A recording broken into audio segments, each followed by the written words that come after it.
High WhatsApp guys. আজকে release হয়ে গেল আমাদের সিনেবাপ অর্থাৎ মৃন্ময় দাসের সিনেমা, যার নাম কি খাঁচা। আপনারা আশা করি দেখতে পাচ্ছেন। আমি তো ট্রেলার দেখে মুগ্ধ হয়ে গেছি। উত্তরবঙ্গে মেনলি প্রচার চলছে, বাট আমাদের এখানে দেখতে পাচ্ছি না। দুর্ভাগ্য আমার, আমি দেখতেও পাচ্ছি না। আপনারা কমেন্ট করে বলুন না কিভাবে দেখতে পাবো বা কিভাবে তার টিকিট পাওয়া যাবে, কোন সিনেমায় পাওয়া যাবে। তাহলে আপনারা কমেন্ট করতে ভুলবেন না। আর একটা জিনিস হচ্ছে কি, মৃন্ময় দাসকে আমরা দেখে এসেছি সেই মিরাক্কেল থেকে আমি উনারই ফ্যান হয়ে আছি। বাট একজন কমার্শিয়াল অভিনেতা হলে কেমন দম থাকা দরকার টালিগঞ্জে তিনি দেখিয়ে দিয়েছেন। একমাত্র কমার্শিয়াল আমি যাকে মনে করতাম Jeet the boss, one and only. তারপরে নেক্সট যদি পাই কাকে, সে হচ্ছেন মৃন্ময় দাস। তাহলে এত ডামাডোল, এত টালিগঞ্জে এত টোলপাড়, তার মধ্যেও নিজের প্রতিভা, নিজের ট্যালেন্টকে দেখিয়ে দিয়েছেন একমাত্র সিনেবাপ। আমি তার ফ্যান হয়ে গেছি। ট্রেলার দেখে তো আমি পুরো পাগল। এত বড় কমার্শিয়াল সিনেমা হয়তো বাংলা চলচ্চিত্র দেখিনি।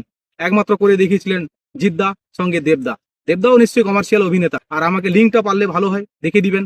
আমি তো পাগল হয়ে গেছি মৃন্ময় দার এই সিনেমা দেখে। মৃন্ময় দা, তোমার কাছে অনুরোধ, যেভাবে উত্তরবঙ্গ থেকে দক্ষিণবঙ্গে চারিদিকে যাতে সিনেমাটা ছড়িয়ে পড়ে তার ব্যবস্থা করে দিন। দক্ষিণবঙ্গে কিভাবে সিনেমা দেখতে পাবো, কোন সিনেমা হলে চলছে, প্লিজ কেউ কমেন্ট করে জানালে খুশি হতাম। ধন্যবাদ। পারলে লাইক করে শেয়ার করে মৃন্ময়দার কাছে ভিডিওটি পাঠিয়ে দিন।